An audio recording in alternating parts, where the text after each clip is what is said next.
السلام عليكم ورحمة الله وبركاته. انت عامل ايه؟ انا كويس وانت ان شاء الله كمان كويس. في الفيديو ده انا مش طالع بعمل كونتنت الصراحة، لان انا يعني زي ما انت شايف باقي على امتحاناتي باقي على امتحاناتي حوالي شهرين تلاتة. وانت عارف بقى قبل الامتحان ومذاكرة وبتاع ولم مناهج. فالفكرة ان انا الصراحة مش فاضي ان انا احضر ولا اعمل كونتنت ولا اعمل اي حاجة، بس انا طالع دلوقتي اتكلم ب... بمبدأ ان انا بس بتكلم، بمبدأ ان انا بريح نفسي بس، يعني لان ايه، واحد بيصحى من الصبح بيفضل مستعبد قدام الكتاب لحد الفطار، بعد كده بيخش ينام يعني. فانا بس طالع اقول كلمتين كده، يعني حسيت ان هما مهمين قوي. هو زي ما قلت لك انا اصلا بتكلم ب... من منطلق ان انا انا بس بتكلم، يعني انا بس حسيت ان انا عايز اتكلم قدام الكاميرا واقول اللي في دماغي. ف يعني مش عارف اقول ايه والله. مش عارف يعني. اهو ده شكلك لما تبقاش محضر اي حاجه. طب ما علينا، خلينا يعني ايه نخش في الموضوع على طول. انا طالع اتكلم عن فكره ان الواحد محتاج وقت في يومه ما يكونش بيعمل فيه حاجه حرفيا. يعني انت دلوقتي قاعد بتذاكر ساعة ساعتين تلاتة أربعة خمسة ستة سبعة تمانية، قاعد بتشتغل قاعد بتعمل أي حاجة. فأنت بس محتاج وقت في وسط ده كله تكون حرفيا ما بتعملش في حاجة، تكون بس سايب دماغك، بس تكون قاعد. يعني أنا من النهاردة الصبح على الظهر كده، أنا حرفيا صليت الظهر وجيت قعدت هنا على السرير هنا كده، بعملش حاجة، بص في السقف. تمام. طيب عبد الرحمن باصص في السقف بتفكر في ايه؟ ما بفكرش حرفيا، دماغي فاضيه، انا بس قاعد بس، يعني بس بعمل ريكفري بس. تمام. ما بعملش اي حاجه. قعدت كده تقريبا 10 دقايق، قمت فيا طاقه اخلص الكتب دي كلها دلوقتي. تمام. لان انا المكتب كله عندي اصلا عباره عن كتاب احياء. يعني كتاب احياء كبير بقى يعني، وملخصات وبتاع. فانا بجد كنت محتاج بس ان انا اخد هدنه، اخد فاصل. عشان انا كنت بسبب ان الامتحانات قربت، انا كنت مفكر ان انا لازم بجد ما فارقش الكتاب، لازم افتح التربو. بس المشكله ان التربو بيجي عليه وقت وبيخلص، ولو ما شحنتوش هتمشي ببطء ابن لذينه، هتبقى ابطأ من سرعتك العاديه. بجد يعني هتبقى، يعني انا عايز اقول لك مثلا لما انا بقعد فتره طويله قدام الكتب بسمع حصه وبسمع اي حاجه، انا باجي اللي هو قبل الفطار كده بقعد قدام الكتاب، قدام الحصه، قدام اي حاجه، حرفيا الكلام ما بيخشش، ما بيعديش عليا.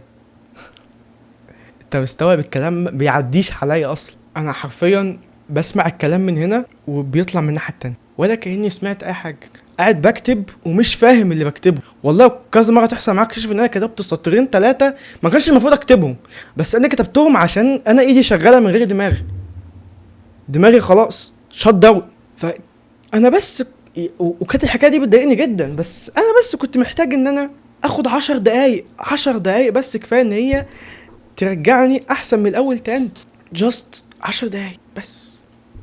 انت فاهم؟ يعني 10 دقايق دول ممكن يعملوا اللي ما تتخيلوش. لان الاسترس الذهني اللي بيبقى عليك لما تبقى انت قدامك كل الكتب دي وكل المسائل دي، وتبقى انت كمان منشن على حاجة عالية قوي، فبتحس ان في كمية ستريس مش طبيعي، فده بيهلكك ذهنيا من غير ما تذاكر اصلا، اللي هو بسم الله الرحمن الرحيم، انا مت من غير ما اعمل حاجة. حاجة تانية كنت عايز اتكلم عليها، وهو ان انا جيت في فترة كده حرفيا انا ما كنتش طايق ابص في الكتاب. ليه؟ هل عشان انا تعبان؟ لا. هل عشان انا عيان؟ لا. هل عشان اي ظرف طارئ؟ لا. هل عشان اي ظرف مش طارئ؟ لا. هو انا بس كده قفلت معايا، مش عايز ابص في الكتاب. تمام. وهي الحالة دي اكتشفت بعد كده ان هي بتصيب ناس كتيرة قوي، وحلها ان انت بس تتقبلها. انت فاهم؟ يعني هي الفكرة كلها ان انت ما بتبقاش متقبل ان انت ما بتذاكرش، بتبقى يعني انت بتبقاش طايق، بص ما تبقاش طايق ان انت تبص في الكتاب، وبناء عليه ما بتطيقش نفسك عشان انت مش طايق تبص في الكتاب، فانت بتبقى متضايق ان انت متضايق. انت فاهم؟ يعني اللي هو انا بعمل ايه؟ انا المفروض اكون بذاكر دلوقتي، طب يلا نذاكر، مش قادر، مش عارف، مش عايز اذاكر. فبتقعد تقول بقى طب يعني انا ليه انا ليه كده مش عايز اذاكر، انا ليه بتاع، وتبتدي تتضايق ان انت بتذاكرش. بس انت بس المفروض تتقبل الفترة دي زي ما هي.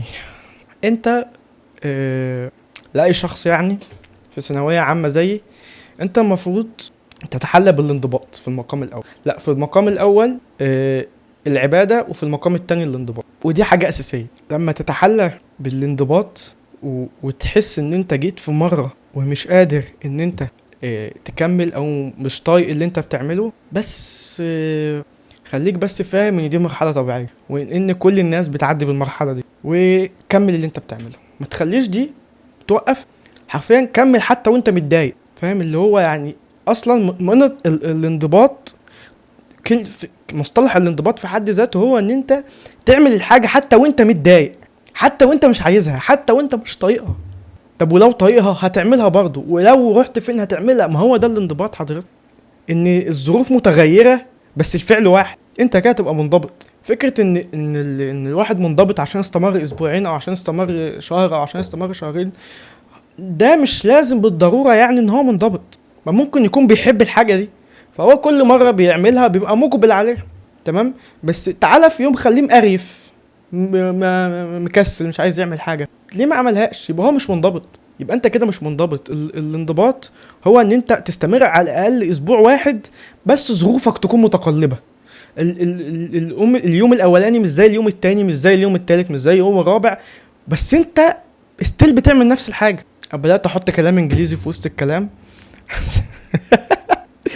بعدين ما كنتش بحب الحكاية دي، بس الواحد بيعملها بالغلط كده يعني تلقائي. فانت المفروض وانت قاعد وبتذاكر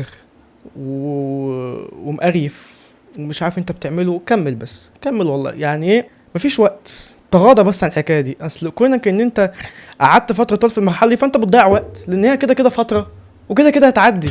فقصرها بقى على قد ما تقدر. فاهم يعني؟ تقبل بس ان ده يوم زي اي يوم، وان المفروض تنجزه في اليوم ده زي اللي المفروض تنجزه في اليوم اللي قبليه، زي اللي المفروض تنجزه في اليوم اللي بعديه. خليش الروتين الممل هو في الاخر اللي يوقعك. ما تبقاش انت عمال بتقاوم كل حاجه، ويجي يكون بس ان انت ماشي في روتين فتره طويله توقعك. وزي ما قلت لك يعني الواحد بيحتاج بس 10 دقايق، 10 دقايق، ربع ساعه، بس ما تعملش فيهم اي حاجه.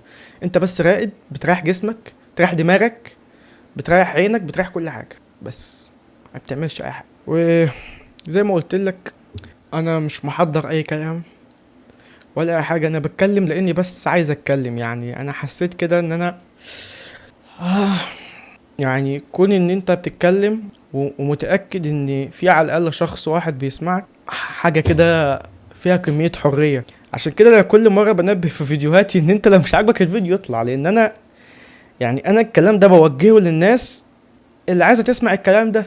فلو انت مش عايز تسمع الكلام ده، يبقى الفيديو ده مش ليك، خلصت، اطلع بره. الفيديو ده طبعا من غير اي ايديت، من غير اي حاجه، ومش هنزل عليه شورتس ولا هنزل، انا هاخده كده اهو على البرنامج، ادخله على الاوتو كات، وبعد كده خلاص هسيبه. حتى مش هحط ممكن لا انترو ولا اوترو ولا ثامنيل. يلا انا فاضي، هسيبه كده. طبعا مقولتنا الشهيره في الاخر: تذكر دائما ان اسبرين ستظل هي مساحتك المفتوحه لتعبر فيها عن رايك بكل حريه. سلام عليكم.